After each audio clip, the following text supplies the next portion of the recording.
जोश पूरे जिले में देखने को मिला। तो मुझे एक बार को तो विश्वास ही नहीं हुआ कि मुझे लोकसभा का चुनाव लड़वा रहे हैं या विधानसभा का। हनुमान बेनीवाल जी को निर्दलीय खड़ा किया था। वो खुद चुनाव नहीं जीते, उनकी जमानत जब्त हुई, जो साथ में वानर सेना में घूमते थे। बे कह दियो कि भाई बुआ जी है जकाने दिल्ली पुगाओ, फूफा जी के आप पड़े रोटियां का फोड़ा पड़े तो बुआ जी बिल्कुल फ्री है भतीजों को ठीक करने के लिए। तो कह नहीं कि गुड़ की बेड़ी पड़े जना की रेत ले रूट है। मैं आपको बताना चाहती हूं कि जब मेरा टिकट की घोषणा हुई थी, उसके आज के लगभग 13-14 दिन हो गए उस बात को। विजयदशमी के दिन हम पहली बार नागौर में प्रवेश जब किया तो भाटी चौराहे पे, जहां से नागौर की सीमा शुरू होती है, वहां से स्वागत करने के लिए लोग आगे आतुर थे। आगे आए तो कुचामन में भव्य स्वागत हुआ, संघ संचालन चल रहा था, वहां पे हमने उस कार्यक्रम में भी भाग लिया। उसके बाद आगे आए तो बूढ़सू फाटे पे, फिर खाटू के बाद रोड, गगवाना, चेनार से फिर हम अमरपुरा गए, लक्ष्मीदास जी के दर्शन करे। उसके बाद खरनाल गए, तेजाजी महाराज का आशीर्वाद लिया। फिर हम उसके बाद आगे सांकला के अंदर किशनदास जी महाराज के गए, इनाना में रात को खेड़ाधनी बाबा के दर्शन करे, बंसी वाला लास्ट में जाकर के हमने उस दिन का अपना कार्यक्रम समाप्त करा। और साथियों, जो जोश पूरे जिले में देखने को मिला, तो मुझे एक बार को तो विश्वास ही नहीं हुआ कि मुझे लोकसभा का चुनाव लड़वा रहे हैं या विधानसभा का। इतना प्रेम, इतना मान सम्मान जो नागौर की जनता ने हमेशा हमारे परिवार को दिया है, जिसकी वजह से एक पहचान बनी मिर्दाओं की। कोई नहीं जानता गांव में बैठे हुए मिर्दा कौन थे अगर आप लोगों ने उनका साथ नहीं दिया होता। और अगर एक नागौर की पहचान बनी पूरी दुनिया में, तो वो इसलिए था क्योंकि आप अपने नेताओं के पीछे खड़े रहे और आपके उन नेताओं ने आपके जो मुद्दे थे उनको उठाया, चाहे वो किसानों का मुद्दा हो, जमीन से जुड़ा हुआ कोई भी मुद्दा हो। 4 पुश्तें आप लोगों के बीच में राजनीति करती आई हैं और आज कोई एक काली टीकी नहीं लगा सकता, कोई बेईमाना का कोई दाग नहीं लगा सकता। लोग अब पीछे कौन से पड़े हुए हैं? जो ये नहीं चाहते कि साफ सुथरी अच्छी राजनीति जिले में हो। 2014 में जब मैंने चुनाव लड़ा तो लोगों ने स्कीम लड़ाई कि ऐसा नहीं हो जाए कि ज्योति मिर्धा जीत जाए। आप लोगों का बहुत आशीर्वाद था मुझ पे उस समय। तो हमारे ही मुख्यमंत्री जी जो हमारे खिलाफ थे, उन्होंने हनुमान बेनीवाल जी को निर्दलीय खड़ा किया था। वो खुद चुनाव नहीं जीते, उनकी जमानत जब्त हुई, लेकिन वो हमें भी चुनाव हरा बैठे। कोई बात नहीं, मोदी जी की लहर थी और बहुत ही एक अच्छे इंसान को आपने चुन करके यहां से लोकसभा में भेजा। उन्होंने हमेशा समाज को आगे बढ़ाने की बात करी, विकास कार्य करवाने के काम करे, समाज के जितने बच्चों को शिक्षा की ओर ले जा सकते थे ऐसी बात करी। फिर समय आया 2019 का, फिर से मोदी जी की लहर थी।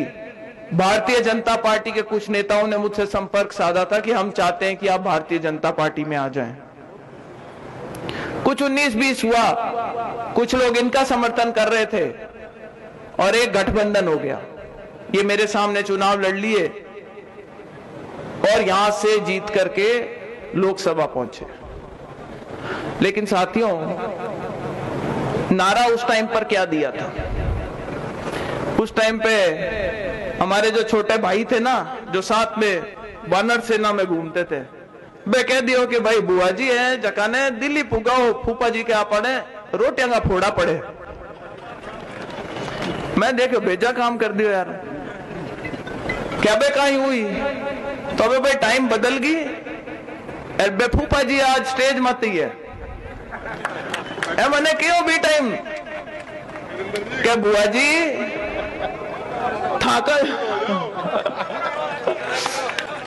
तो भाई नरेंद्र जी भी आज यही आश्वासन देने आए, मेरे सासू जी भी, परिवार के और भी लोग बैठे हैं, सबने जिद करके मंच पे बुला लिया। ये आना नहीं चाहते थे मंच पे, पर इन्होंने भी कहा कि भाई ऐसा है, मैं तो एक टाइम खाना खाता हूं, कोई भी फल के पो देगा, पर ये तेरे नागौर से जाए बाद जो तेरे भतीजे है ना, किसी को नशे की लत पड़ गई और किसी के कानूनी पीछे कार्रवाइयां हो रही है, तू जाकर के इनको एक बार फिर से संभाल। भारतीय जनता पार्टी की तरफ से न्योता आया, मैंने भारतीय जनता पार्टी ज्वाइन करी और आज आप लोगों को एक बार इस मंच से विश्वास दिलाना चाहती हूं कि देखो, जिम्मेवारी हर आदमी महसूस करता है। मुझ पे बहुत भार है इस चीज का कि आपने जो परिवार को हमेशा समर्थन दिया। मेरे भी भगवान की दया से एक बेटा है, 12वीं में पढ़ रहा है, पढ़ाई में ठीक ठाक है, फुटबॉल ज्यादा अच्छी खेलता है। पूरा विश्वास है मुझे कि उसका भी कहीं ना कहीं एडमिशन हो जाएगा और इस साल वो भी चला जाएगा। तो बुआ जी बिल्कुल फ्री है भतीजों को ठीक करने के लिए। तो भाई परिवार की तरफ से पूरी छूट है, बिल्कुल फ्री है।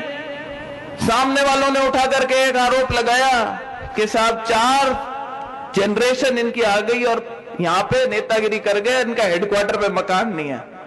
मैंने कहा 10 शहरों में ले रखा है, एक शहर में और सही। आने से पहले मकान खरीदा, रजिस्ट्री कराई और आज जब मैंने मेरा नामांकन दाखिल किया है तो 111 नंबर अमर सिंह कॉलोनी, स्थायी पता। किसी की जरूरत नहीं है, सीधे आओ सीधे मिलो। तो ये भी ओलबा किसी को नहीं मिलेगा, मेरे किसी कार्यकर्ता को।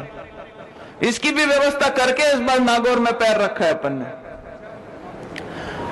रही बात भारतीय जनता पार्टी के कार्यकर्ताओं की, देखो मेरे साथ कभी भी कोई जुड़ा हुआ रहा, चाहे कांग्रेस पार्टी का था, चाहे भारतीय जनता पार्टी के लोग भी कभी काम कराने आ जाते थे, ना तो मैंने कभी भेदभाव रखा। और अब तो मेरी ड्यूटी बनती है कि मैं इस परिवार में नहीं आई हूं।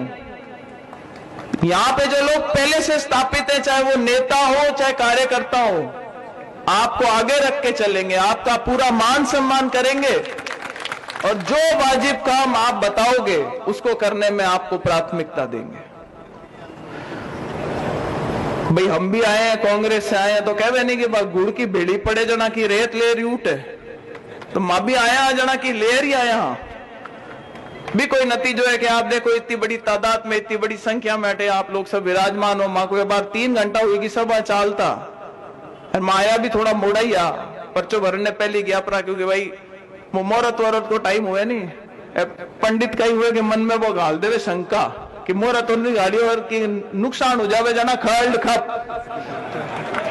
तो बाबी गिड़गिड़ाहट नहीं रहनी चाहिए मन में।